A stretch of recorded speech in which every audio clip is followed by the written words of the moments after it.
بسم اللہ الرحمن الرحیم۔ تو مرکب کی تعریف کیا پڑھ لی تھی؟ مرکب وہ لفظ مستعمل ہے جو دو یا دو سے زیادہ کلموں سے مل کر بنے۔ مرکب کی کتنے قسمیں بنا لی تھی؟ مفید اور مفید کی کیا تعریف کر لی تھی؟ جس سے کوئی خبر یا طلب حاصل ہو۔ پھر اس کی آپ لوگوں نے آگے وضاحت پڑھ لی کہ جی جملہ اس کو بولتے ہیں۔ جملے کی پھر دو قسمیں ہیں، اس میں خبریہ آ جاتا ہے اور انشائیہ آ جاتا ہے۔ جملہ خبریہ کی بھی تقسیم پڑھ لی، جملہ انشائیہ کی بھی تقسیم پڑھ لی۔ یہ ساری بحث کہاں سے چلی؟ مرکب کی قسم مرکب مفید سے۔ مرکب کی دوسری قسم مرکب غیر مفید ہے۔ مرکب غیر مفید کی کیا تعریف پڑھی تھی؟ وہ مرکب ہے جس سے کہنے والا جب کہہ کر خاموش ہو جائے تو سننے والے کو کوئی خبر یا طلب مکمل طور پر حاصل نہ ہو۔ مرکب غیر مفید کی تقسیم۔ مرکب غیر مفید کی 5 قسمیں۔ مرکب غیر مفید کی 5 قسمیں ہیں، ٹھیک ہے۔ مرکب اضافی، مرکب توصیفی، مرکب بنائی، مرکب منع صرف اور مرکب صوتی۔ کتنی قسمیں ہیں کس کی؟ مرکب غیر مفید کی۔ تو مرکب غیر مفید کی کتنی قسمیں بن جائیں گی؟ 5 قسمیں۔ مرکب اضافی، مرکب توصیفی، مرکب بنائی، مرکب منع صرف اور مرکب صوتی۔ ہر ایک کی مختصر سی وضاحت انشاءاللہ ہم پڑھیں گے۔ سب سے پہلے نمبر پر مرکب اضافی ہے۔ مرکب اضافی وہ مرکب غیر مفید ہے۔ مرکب آپ ساتھ ساتھ لکھ رہے ہو نا؟ مرکب اضافی وہ مرکب غیر مفید ہے جس میں ایک چیز کی نسبت بیان کی جاتی ہے دوسرے کے ساتھ۔ جس میں ایک چیز کی نسبت بیان کی جاتی ہے دوسری چیز کے ساتھ، دوسرے کے ساتھ۔ مرکب اضافی وہ مرکب غیر مفید ہے جس میں ایک چیز کی نسبت بیان کی جاتی ہے دوسری چیز کے ساتھ۔ جس چیز کی نسبت بیان کی جائے اس کو مضاف کہتے ہیں، اور جس کے ساتھ نسبت بیان کی جائے اس کو مضاف الیہ کہتے ہیں۔ مضاف میم ضاد آگے الف، مضاف اور مضاف الیہ۔ تو مرکب اضافی وہ مرکب غیر مفید ہے جس میں ایک چیز کی نسبت بیان کی جائے دوسری کے ساتھ۔ ایک چیز کی نسبت بیان کی جاتی ہے دوسری چیز کے ساتھ۔ جس چیز کی نسبت بیان کی جائے اس کو مضاف کہتے ہیں، جس چیز کے ساتھ نسبت بیان کی جائے اس کو مضاف الیہ کہتے ہیں۔ ہاں، نسبت کا معنی کیا ہوتا ہے؟ تو اگر ہم اس سے نسبت کو بھی آسان لفظوں میں کہیں تو ہم مضاف کی تعریف یوں کر سکتے ہیں مرکب اضافی کی کہ جس میں ایک چیز کا تعلق بیان کیا جاتا ہے دوسری چیز کے ساتھ۔ مرکب اضافی وہ مرکب غیر مفید ہے جس میں ایک چیز کا تعلق بیان کیا جائے دوسری چیز کے ساتھ۔ جیسے کتاب ہے، جیسے کیا ہے؟ اب اس کتاب کا تعلق بتایا جائے کسی کے ساتھ تو آپ کہہ دیتے ہیں میری کتاب۔ پہلے ویسے ہی کتاب پڑھی ہوئی تھی، اب میں نے اس کتاب کی نسبت اپنی طرف کر لی۔ اب کہتے ہیں زید کی کتاب، ہاں زید کی کتاب۔ تو پہلے یہ کتاب کیسی تھی؟ بولو، اس کا کسی کے ساتھ تعلق نہیں تھا، کسی کی طرف اس کی نسبت نہیں تھی۔ تو جب آپ نے یوں کہہ دیا زید کی کتاب تو آپ نے کیا کر دی؟ اس کی نسبت کر دی، اس کا تعلق جوڑ لیا کس کے ساتھ؟ زید کے ساتھ۔ سمجھ آ رہی ہے؟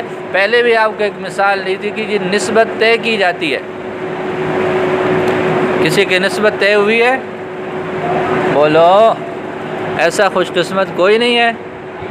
سارے پڑھو، انا للہ و انا الیہ راجعون، ہے ہو جائے گی، نسبت طے ہو جائے گی انشاءاللہ۔ کیا کہہ رہے ہیں؟ تو نسبت طے کی جاتی ہے، مطلب پہلے لڑکا بھی فارغ کسی کے ساتھ جڑا ہوا نہیں ہوتا، لڑکی بھی فارغ کسی کے ساتھ جڑی ہوئی نہیں ہوتی۔ آج کل کا دور ذرا الگ ہے، ہاں یہاں تو پیدائش کے فوراً بعد کیا ہو جاتے ہیں؟ جڑ جاتے ہیں، ٹھیک ہے، وہ الگ معاملہ ہے۔ لیکن شرعاً خاندانی اعتبار سے، ظاہری اعتبار سے جب تک کوئی نکاح وغیرہ کے، منگنی وغیرہ کے معاملات نہیں ہوتے تو لڑکا بھی فارغ اور لڑکی بھی فارغ۔ اب اس لڑکے اور لڑکی کا آپس میں تعلق بنایا جاتا ہے، اس کو بولتے ہیں کہ جی اس لڑکے کی نسبت طے ہو گئی ہے، لڑکی کی نسبت طے ہو گئی ہے، اب اس کا اس فلاں لڑکے کے ساتھ تعلق ہے اور اس لڑکے کا فلاں لڑکی کے ساتھ تعلق جوڑ دیا گیا، تو اس کو بولتے ہیں نسبت۔ اس کو کیا بولتے ہیں؟ نسبت طے کرنا، نسبت کا ہونا، متعلق ہونا، تعلق کا ہونا۔ تو مرکب اضافی وہ مرکب ہے جس میں ایک چیز کی نسبت کی جاتی ہے دوسری چیز کی طرف، یا ایک چیز کا تعلق بتایا جاتا ہے دوسری چیز کے ساتھ۔ جیسے آپ کہتے ہیں کتاب اللہ، جیسے آپ کہتے ہیں کتاب اللہ، اللہ کی کتاب، اللہ تعالیٰ کی کتاب۔ رسول اللہ، اللہ تعالیٰ کا رسول۔ بیت اللہ، اللہ کا گھر۔ سمجھ آ رہی ہے؟ تو ان تمام چیزوں کے اندر کیا ہوتا ہے؟ یہ ایک چیز کی نسبت کر دی جاتی ہے دوسری چیز کی طرف۔ تو مرکب اضافی کی تعریف آ گئی۔ بولیں مرکب اضافی وہ مرکب غیر مفید ہے جس میں ایک چیز کی نسبت کی جاتی ہے دوسری چیز کی طرف، جس کی نسبت کی جاتی ہے اس کو کیا بولتے ہیں؟ مضاف، اور جس کی طرف کی جاتی ہے اس کو مضاف الیہ۔ جیسے میں نے مثال کیا دی؟ کتاب اللہ، اللہ کی کتاب، کس کی نسبت کی گئی؟ کتاب کی، کس کی طرف؟ اللہ تعالیٰ کی ذات کی طرف۔ تو دو چیزیں ہیں، تو اس میں ایک مضاف ہے یعنی کتاب، اور ذات باری تعالیٰ کا نام کیا ہو جائے گا؟ مضاف الیہ۔ زید کی کتاب، زید کی کتاب کی نسبت کی گئی تو وہ مضاف ہے، اور زید کی طرف کی گئی ہے تو وہ مضاف ہو۔ اس کو عربی میں بولیں گے کتاب زیدن، کیا کہیں گے؟ کتاب زیدن، کتاب مضاف اور زید مضاف الیہ۔ واضح؟ کوئی خفا تو نہیں ہے نا؟ تو ایک چیز کی نسبت کی جاتی ہے دوسری چیز کی طرف، ایک چیز کا تعلق بتایا جاتا ہے دوسری چیز سے، جس کا تعلق بتایا جاتا ہے، جس کی نسبت کی جاتی ہے اس کو مضاف بولتے ہیں، اور جس کے ساتھ اس کے تعلق کو جوڑا جاتا ہے، جس کی طرف نسبت کی جاتی ہے اس کو بولتے ہیں مضاف الیہ۔ عربی میں مضاف پہلے اور مضاف الیہ بعد میں ہوتا ہے، جیسے کتاب زیدن، کتاب اللہ، رسول اللہ، بیت اللہ۔ اور اردو میں مضاف الیہ پہلے اور مضاف بعد میں ہوتا ہے، اور درمیان میں کا، کے، کی حرف اضافت میں سے کوئی ایک لگا دیا جاتا ہے۔ کا، کے اور کی یہ لگا دیا جاتا ہے۔ اس کو اردو میں کیا بولتے ہیں؟ حرف اضافت۔ کیا بولتے ہیں اس کو؟ حرف اضافت کا مطلب کیا ہے؟ کہ جہاں یہ ہو، مطلب ایک چیز کی اضافت ہو رہی ہے دوسری چیز کی طرف۔ تو کیا پڑھا؟ اردو میں پہلے مضاف الیہ ہوتا ہے، بعد میں مضاف، اور عربی میں کیا ہوتا ہے؟ مضاف پہلے۔ جیسے آپ مثال دیں کتاب زیدن، زید کی طرف نسبت کی جا رہی ہے کتاب کی، تو کتاب کی نسبت ہو رہی ہے، کتاب مضاف اور زید مضاف الیہ۔ کتاب زیدن میں کتاب پہلے اور زید۔ اب اسی کا اردو ترجمہ کریں گے تو کیا کریں گے؟ زید کی کتاب، کیا کریں گے؟ زید کی کتاب۔ تو زید پہلے کہ کتاب پہلے؟ بولو، تو مضاف الیہ پہلے آ گیا۔ یہ بات بھی پتہ چلی، عربی میں مضاف پہلے، اردو میں مضاف الیہ پہلے۔ اور مضاف الیہ ہمیشہ مجرور ہوتا ہے، مضاف پر زبر زیر پیش تینوں حرکتیں آ سکتی ہیں، اس کا اعراب تبدیل ہو سکتا ہے، ہاں، لیکن مضاف الیہ ہمیشہ کیا ہوتا ہے؟ مجرور ہوتا ہے۔ جیسا آپ کہتے ہیں کتاب اللہ، کتاب زید، رسول اللہ، یہ جو اس کے نیچے زیر ہے، اس زیر کو عربی زبان میں کیا بولتے ہیں؟ جر، پڑھا ہے نا صرف میں، ہاں، جر ہے، مجرور ہے، زبر زیر پیش، پھر زبر زیر پیش کو جو ہے ضمہ فتحہ کسرہ بولتے ہیں۔ جس چیز پر زبر زیر پیش ہو اس لفظ کو کیا بولتے ہیں؟ مفتوح، مضموم اور مجرور۔ تو مضاف الیہ ہمیشہ کیا ہوتا ہے؟ مجرور ہوتا ہے، اس کے نیچے زیر ہوتی ہے یا زیر کی طرح کوئی اور چیز ہوتی ہے، وہ انشاءاللہ عن قریب بہت جلدی آپ لوگ پڑھ لیں گے۔ یہ پتہ چلا؟ تو مرکب غیر مفید کی 5 قسمیں ہیں، ان میں سے پہلی قسم آپ لوگوں نے پڑھ لی مرکب اضافی۔ وہ مرکب غیر مفید ہے جس میں ایک چیز کی نسبت کی جاتی ہے دوسری چیز کی طرف، ایک چیز کا تعلق بتایا جاتا ہے دوسری چیز کے ساتھ۔ جس چیز کی نسبت کی جاتی ہے اس کو مضاف، اور جس چیز کی طرف نسبت کی جاتی ہے اس کو مضاف الیہ کہتے ہیں۔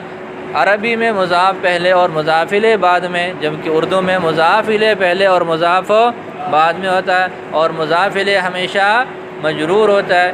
جیسے اس کی مثال پہلے ہی آ جائے گی، جیسے کتاب اللہ، رسول اللہ اور بیت اللہ۔ پتہ چلا؟ دوسری قسم مرکب توصیفی ہے۔ مرکب توصیفی وہ مرکب غیر مفید ہے جس میں کسی چیز کی اچھائی یا برائی کو بیان کیا جاتا ہے۔ مرکب توصیفی وہ مرکب غیر مفید ہے جس میں کسی چیز کی اچھائی یا برائی بیان کی جاتی ہے۔ ٹھیک ہے، جیسے آپ کہتے ہیں اچھا لڑکا، نیا طالب علم، پرانا طالب علم، نئی کتاب، پرانی کتاب، بڑا مدرسہ، اچھا مدرسہ، ہاں، پرانی مسجد، نئی مسجد، ہے یہ ہے نا ساری۔ تو یہ اس میں اچھائی بیان کی جا رہی ہے۔ ہم کہتے ہیں کہ جی نئی کتاب، تو کتاب کے لیے ایک خوبی بیان کی گئی۔ آپ کہتے ہیں پرانی کتاب، تو پرانا ہونا بھی ایک خوبی ہے، پرانا ہونا بھی کیا ہے؟ ایک خوبی ہے، یہ اچھائی کا بیان ہے۔ اچھا لڑکا، اچھا یہ اس کی خوبی کا بیان ہے، اچھائی کا بیان ہے۔ برا لڑکا، بولو، یہ اس کی برائی کا بیان ہے۔ تو مرکب توصیفی وہ مرکب غیر مفید ہے جس میں کسی چیز کی اچھائی یا برائی بیان کی جاتی ہے۔ جس چیز کی اچھائی یا برائی بیان کی جائے اس کو موصوف کہتے ہیں۔ جس چیز کی اچھائی بیان کی جاتی ہے یا برائی، اس کو کیا بولتے ہیں؟ موصوف۔ اور جو اچھائی یا برائی بیان کی جائے اس کو صفت کہتے ہیں۔ جس چیز کی اچھائی یا برائی بیان کی جائے اس کو موصوف، اور جو اچھائی یا برائی بیان ہو اس کا نام صفت ہے، اس کو صفت بولتے ہیں۔ جیسے رجل صالح، جیسے رجل صالح، نیک آدمی۔ قرآن پاک میں آتا ہے رجل مؤمن، وقال رجل مؤمن من آل فرعون۔ رجل مؤمن، ایماندار آدمی، ایمان والا آدمی۔ تو رجل کس کو بولتے ہیں؟ آدمی کو۔ آگے آدمی کی ایک خوبی بیان کی گئی کہ وہ کس طرح کا ہے؟ ایمان والا ہے۔ تو رجل مؤمن، اس میں رجل کی خوبی بیان کی گئی، تو جس کی خوبی بیان کی گئی وہ کون ہے؟ وہ رجل ہے۔ وہ کیا بن جائے گا؟ موصوف۔ اور جو اچھائی بیان کی گئی اس کے لیے کون سا لفظ استعمال ہوا؟ بولو، مؤمن۔ تو مؤمن یہاں پر کیا ہے؟ صفت ہے۔ بات سمجھ آ گئی؟ تو دوبارہ سنیں کہ مرکب توصیفی وہ مرکب غیر مفید ہے جس میں کسی چیز کی اچھائی یا برائی بیان کی جائے. جس چیز کی اچھائی بیان کی جاتی ہے یا برائی اس کو موصوف کہتے ہیں، اور جو اچھائی یا برائی بیان کی جائے اس کو صفت کہتے ہیں. اس کو صفت کہتے ہیں. جیسے رجل، وقال رجل مؤمن میں رجل، مؤمن میں رجل موصوف ہے اور مؤمن اس کی صفت ہے. رجل موصوف. اور عذاب علیم، دردناک عذاب. وَلَهُمْ عَذَابٌ عَلِيمٌ، دردناک عذاب. عذاب کی صفت بیان کی جا رہی ہے کہ وہ تکلیف دہ ہے، اذیت دینے والی صورت ہے اس کی، تو عذاب کے یہ موصوف ہو جائے گا. علیم اس کی صفت. آپ کہتے ہیں المسجد الحرام، المسجد الاقصی، المسجد ایسی مسجد، الاقصی ایسی مسجد، الحرام. ہاں تو یہ اقصی اور الحرام یہ کیا ہے؟ یہ مسجد کی خوبی کا بیان ہے، تو مسجد بن جائے گا موصوف، اور الاقصی اور الحرام اس کے لیے صفت ہے. اس کے لیے کیا ہے؟ صفت کا بیان ہے. بات سمجھ آ گئی؟ عربی میں موصوف پہلے اور صفت ہو. آپ لوگوں نے پڑھ لیا رجل مؤمن، عذاب علیم، عذاب شدید. ہاں اس میں عذاب پہلے، رجل پہلے، مسجد پہلے، اور جو صفت ہے وہ بعد میں. تو عربی میں موصوف پہلے اور صفت بعد میں، جبکہ اردو میں صفت کا ترجمہ پہلے کیا جاتا ہے اور موصوف کا بعد میں. جیسے ہم نے رجل صالح کا معنی کیا کیا؟ نیک آدمی. رجل مؤمن ایماندار آدمی. عذاب علیم دردناک عذاب. عذاب شدید سخت عذاب. ٹھیک ہے، تو یہ ہو جائے گا اس کی وضاحت. تو آج آپ لوگوں نے مختصر سا پڑھ لیا مرکب غیر مفید کی تقسیم. مرکب غیر مفید کی 5 قسمیں. پہلی قسم مرکب اضافی ہے، جس میں ایک چیز کی دوسری چیز کے ساتھ نسبت بیان کی جاتی ہے. جس کی نسبت کا بیان ہو اس کو مضاف، جس کے ساتھ ہو اس کو مضاف الیہ کہتے ہیں. مرکب توصیفی کا پڑھ لیا، جس میں کسی چیز کی اچھائی یا برائی بیان کی جاتی ہے. جس چیز کی اچھائی یا برائی کا بیان ہو اس کو موصوف، اور جو اچھائی یا برائی بیان کی جا رہی اس کو صفت بولتے ہیں. یہ دونوں اردو اور عربی میں ایک دوسرے کے برعکس استعمال ہوتے ہیں. اردو میں مضاف پہلے، عربی میں مضاف اور موصوف پہلے ہوتے ہیں، اور اردو میں جب ترجمہ کرتے ہیں تو پھر صفت اور مضاف الیہ کا پہلے ترجمہ کیا جاتا ہے، اور موصوف اور مضاف کا بعد میں ترجمہ کیا جاتا ہے. چلے یاد کرو، شاباش.